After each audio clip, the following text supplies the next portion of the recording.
SME segment में एक और आईपीओ डिस्कशन में आ रहा है बायोमेडिकल लैबोरेटरीज लिमिटेड। और क्योंकि ये कंपनी फार्मास्यूटिकल सेक्टर से आती है, स्पेशली इंजेक्टेबल फॉर्मुलेशंस मैन्युफैक्चरिंग में काम करती है, इसलिए इस आईपीओ को लेकर इन्वेस्टर्स के बीच काफ़ी क्यूरियोसिटी बनी हुई है।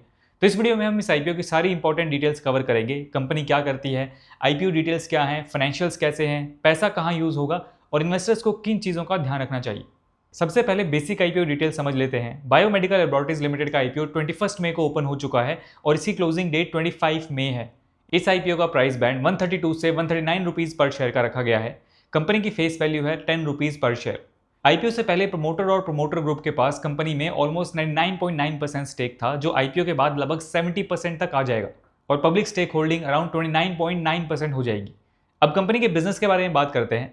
बायोमेडिकल लैबोरेटरीज लिमिटेड यानी बीएमएल 2015 में स्टैब्लिश हुई थी। कंपनी इंदौर मध्य प्रदेश बेस्ड है। कंपनी का टोटल मैन्युफैक्चरिंग एरिया लगभग 17,970 स्क्वायर फीट है। बीएमएल एक B2B कॉन्ट्रैक्ट मैन्युफैक्चरिंग मॉडल पर काम करती है। सिंपल लैंग्वेज में समझे तो ये कंपनी अपने क्लाइंट्स के लिए इंजेक्टेबल फॉर्मुलेशंस मैन्युफैक्चर करती है। Company currently 2 manufacturing units operate करती है और 73 प्रोडक्ट्स मैन्युफैक्चर करती है। इन 73 प्रोडक्ट्स में 58 लिक्विड इंजेक्टेबल्स हैं जो एम्पूल्स और वायल्स फॉर्म्स में आते हैं और 15 ड्राई पाउडर इंजेक्टेबल्स हैं जिनको सॉल्वेंट के साथ मिक्स करके यूज़ किया जाता है। ये प्रोडक्ट्स ह्यूमन और वेटनरी दोनों यूज़ के लिए हैं। Company antibiotics, anaesthetics, oncology, hospital critical care और वेटनरी इंजेक्टेबल सेगमेंट्स में एक्टिव है। फार्मा सेक्टर में सबसे इंपॉर्टेंट चीज़ होती है क्वालिटी और कंप्लाइंस, और इस एरिया में बायोमेडिकल लैबोरेटरीज के पास जीएमपी सर्टिफिकेशन है जो 2029 तक वैलिड है। चलिए अब फाइनेंशियल्स की बात करते हैं। सबसे पहले रेवेन्यू देखते हैं। फाइनेंशियल 25 में कंपनी का रेवेन्यू 38.19 CR रहा। फाइनेंशियल 24 में ये रेवेन्यू 15.24 CR था, यानी एक साल में रेवेन्यू ऑलमोस्ट 2.5x हो गया। एबिडा की बात करें तो फाइनेंशियल 25 में कंपनी का एबिडा 15.2 CR रहा। एबिडा मार्जिन 39.83% था, जो हेल्दी मार्जिन माना जा सकता है।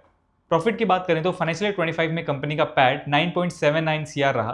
पैट मार्जिन 25.64% था, यानी कंपनी सिर्फ रेवेन्यू ग्रो नहीं कर रही बल्कि प्रॉफिटेबिलिटी में भी ग्रोथ देखने को मिल रही है।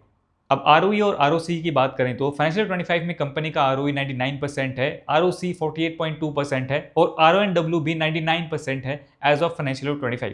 अब कस्टमर बेस और जियोग्राफिकल प्रेजेंस समझते हैं। कंपनी के कस्टमर 12 स्टेट्स में प्रेजेंट हैं। टॉप 2 मार्केट्स महाराष्ट्र और मध्य प्रदेश हैं। कंपनी के टॉप 10 कस्टमर्स टोटल रेवेन्यू का 75.11% कंट्रीब्यूट करते हैं।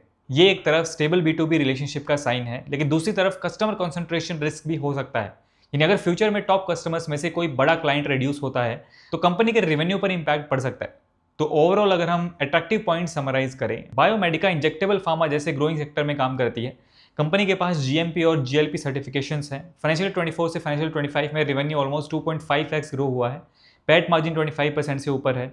ROE 99.59 और ROC 48.2% जैसे स्ट्रॉन्ग नंबर्स हैं। लेकिन रिस्क को इग्नोर नहीं करना चाहिए। ये एक SME IPO है, इसलिए लिक्विडिटी रिस्क हो सकता है। कंपनी का साइज भी रिलेटिवली स्मॉल है।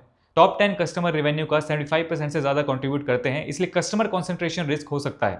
तो DRHP केयरफुली रीड करें, रिस्क फैक्टर समझें, वैल्यू कंपेयर करें और अपने फाइनेंशियल एडवाइजर से कंसल्ट करके ही डिसीजन लें। ये वीडियो सिर्फ एजुकेशन और इन्फॉर्मेशन पर्पज के लिए है। ये कोई इन्वेस्टमेंट एडवाइस या IPO रिकमेंडेशन नहीं है। इस IPO के बारे में आपका क्या ओपिनियन है उसको कमेंट सेक्शन में जरूर शेयर कीजिएगा। मैं मिलता हूं आपसे नेक्स्ट वीडियो में। Thanks for watching.